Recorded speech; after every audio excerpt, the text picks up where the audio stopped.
Making jewelry out of copper is very inexpensive, but it does have its drawbacks, like how it can stain your skin with a black or green mark, which definitely doesn't look great, and it can also be very difficult to get off. And just to show as an example, this is an alcohol wipe that normally gets just about anything off of my skin, and as you can see after a lot of scrubbing, it barely did anything. And that's because tiny particles from the copper are now embedded in my skin, and that's why it leaves a stain like this. But it will eventually come off with some more washing. And if we take a look at the ring itself, it's all nice and shiny still with no black tarnishing to it. Even wiping it off, there's nothing that comes off the ring. So in this video, I'll show you a few different ways to keep that chemical reaction from happening. This will work on any style of jewelry that you're making out of copper, but I'm going to be just using rings in this video. As you can see, there's quite a few different options you can choose from that all have their own pros and cons, but they're all doing basically the same thing, which is covering up the metal. And with that said, you can also plate the metal with other metals that don't react with your skin. But plating things can be very expensive, so I'll also be covering a much cheaper option. And if you're looking to get anything that I used in this video, I made sure to post links to everything in the description below, or the first pinned comment. First up, we have Renaissance wax, which is about $18 to $30 depending on the size of the container. And I've had this same 200 milliliter container for years now, so a very little goes a long way. And using it is pretty straightforward. You can just wipe it onto a microfiber cloth, and then just use that to apply it to your jewelry piece. And this is definitely not a permanent solution, because this will wear off pretty quickly if you are wearing the jewelry. But you'll probably get a day or two of protection with this before needing to clean and reapply it. So this will work in a pinch if you don't want to permanently seal your jewelry, but it's more suited for storage or for display purposes so it doesn't tarnish over time.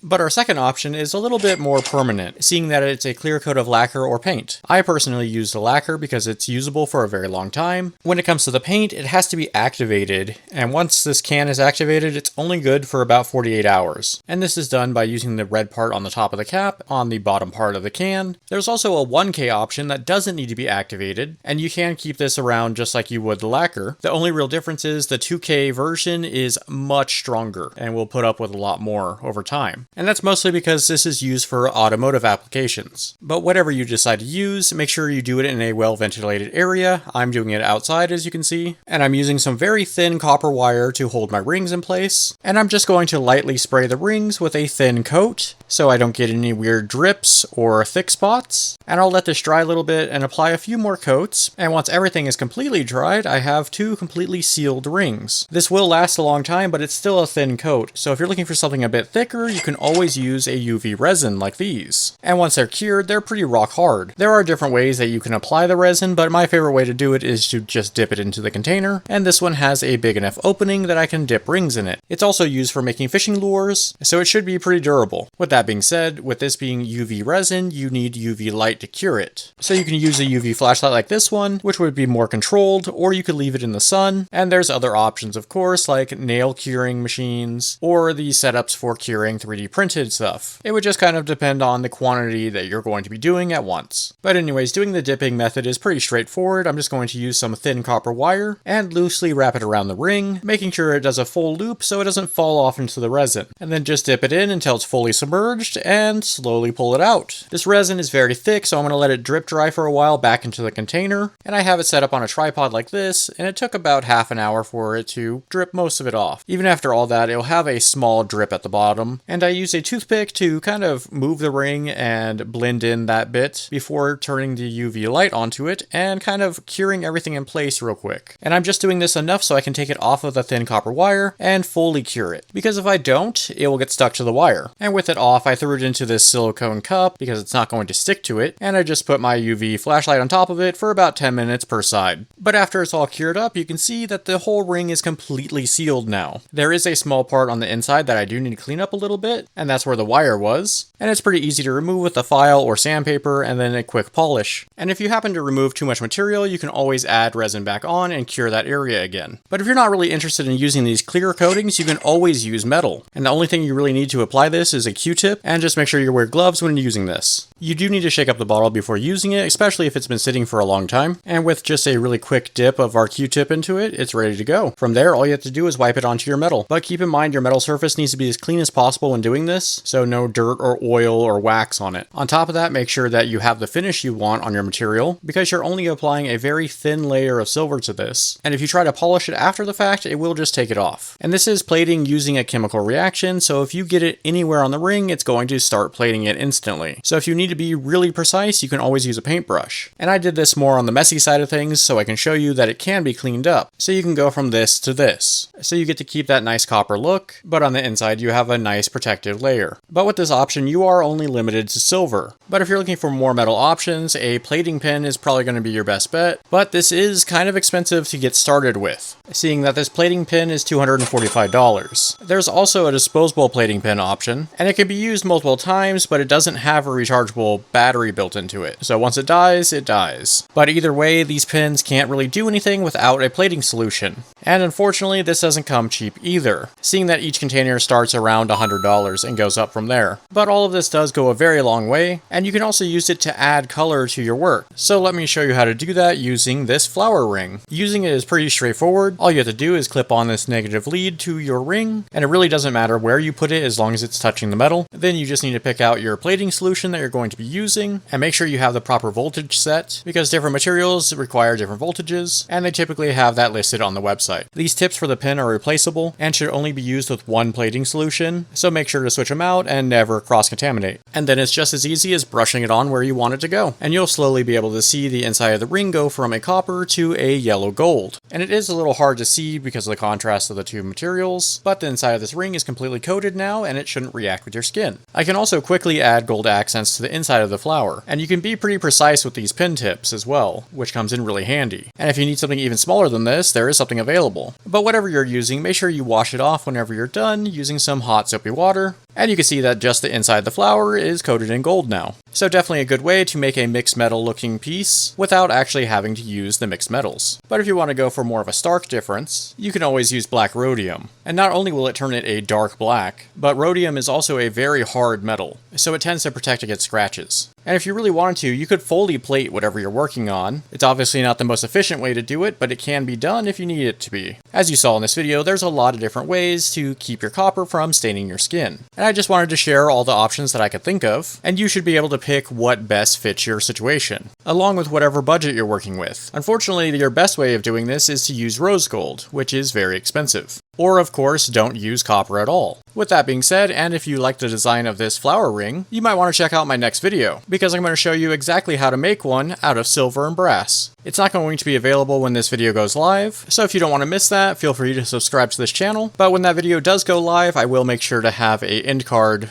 link to it here. Other than that, thanks for watching, and I'll see you guys next time. Bye!